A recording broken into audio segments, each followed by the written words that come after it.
Lembra quando as estrelas da alva juntas alegremente cantavam, e todos os filhos de Deus jubilavam?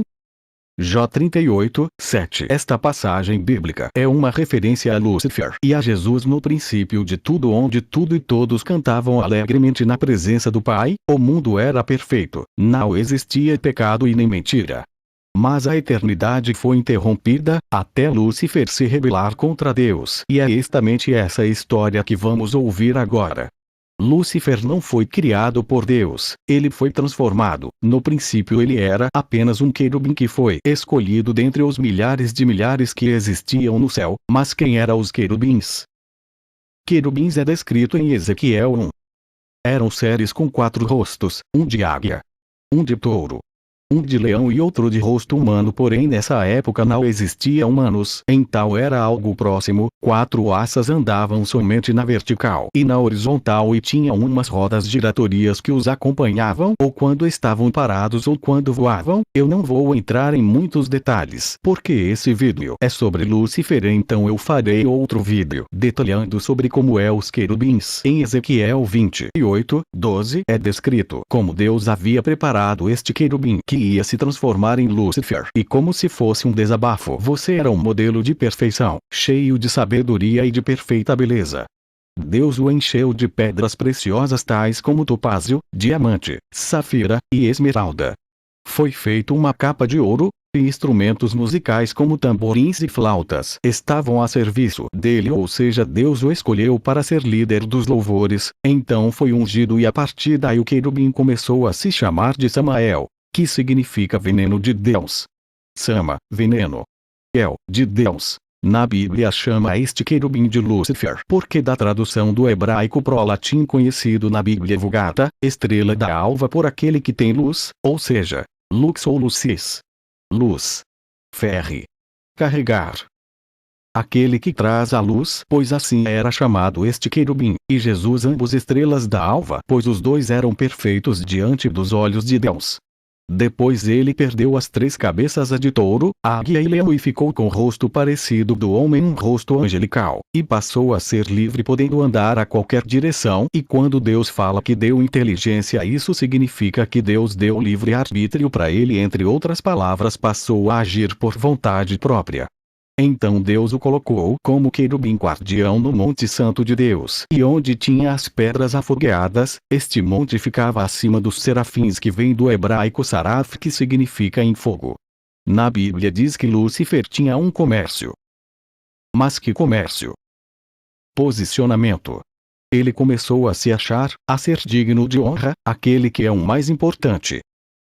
Quando você está na escola e seus amigos te procuram porque você é o mais inteligente, aquele que sabe todas as respostas, você começa a se achar, e pode se tornar uma pessoa insuportável, de bajulação, porque você tem a resposta que seus amigos procuram e você começar a usar isso como vantagem a seu favor. E foi esse o erro de Lúcifer: se engrandecer, achar superior a Deus, e após ele se achar demais vem a passagem bíblica no qual recita o desejo do seu coração.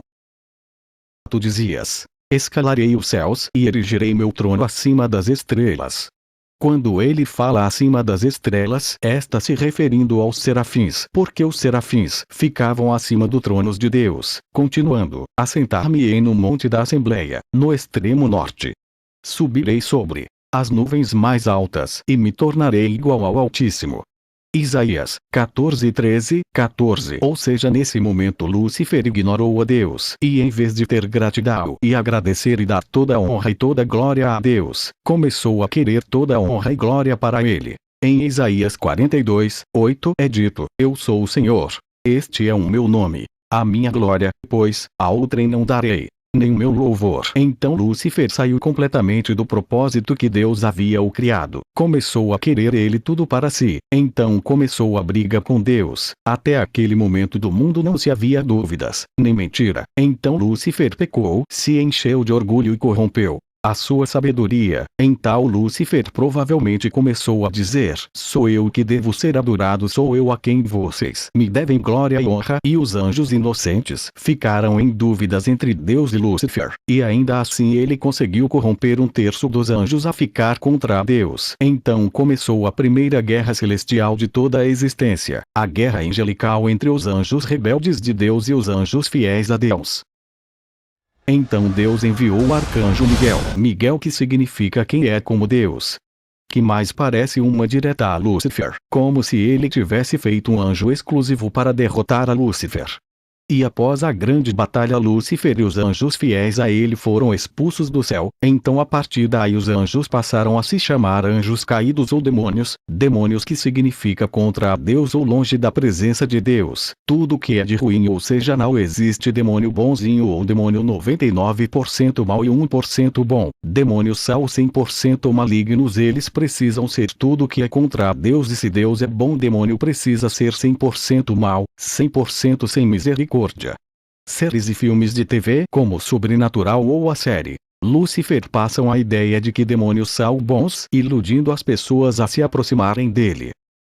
Mas a Bíblia diz em João 8:44: o diabo, ele é o pai da mentira. Ele vai mentir a você, vai mentir para você.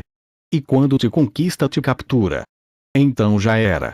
O demônio, e como leão, fica ao derredor à procura de uma presa, 1 Pedro 5:8, ou seja, à procura de alguém que acredite nas mentiras dele. Em Ezequiel 28:18, Lúcifer, depois de ser derrotado, veio um fogo que o consumiu, fazendo perder as suas forças. Entre outras palavras, quando Lúcifer foi expulso com os outros demônios, ele não se tornou líder deles automaticamente. Quem se tornou líder foi Beelzebul, o deus das moscas, e depois de um tempo, se juntou com outros demônios, formando o principado do inferno. Os principados do inferno dividiram épocas de governo aqui na Terra. Então, quando Deus mandou seu Filho Jesus para salvar o mundo dos pecados, Lúcifer já estava com as suas forças renovadas e voltou à Terra para tentar Jesus, para atrapalhar seus planos.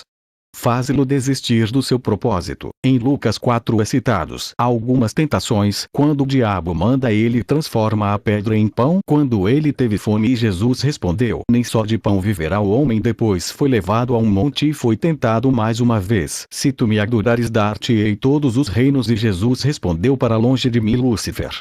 Adorarás somente o Senhor teu Deus. E ali ficou Jesus sendo tentado a desistir por 40 dias no deserto. Lembra quando comecei o vídeo dizendo que as estrelas da alva cantavam juntas? Então Lúcifer era muito íntimo de Jesus no céu, e por ter essa intimidade, Lúcifer escolheu voltar à Terra nessa época para tentar impedir os planos de Deus de dar certo, mas para a honra e glória de Deus, ele não conseguiu. E hoje podemos ser limpos do pecado e ter o nosso nome escrito no livro da vida e ter a salvação de nossa alma. Em breve farei outro vídeo explicando sobre como os príncipes do inferno governam o mundo e como eles se dividiram em épocas diferentes para governar. Um vídeo mais complexo para que você possa entender melhor essa história sobre a volta de Lúcifer quando Jesus foi enviado a esta terra.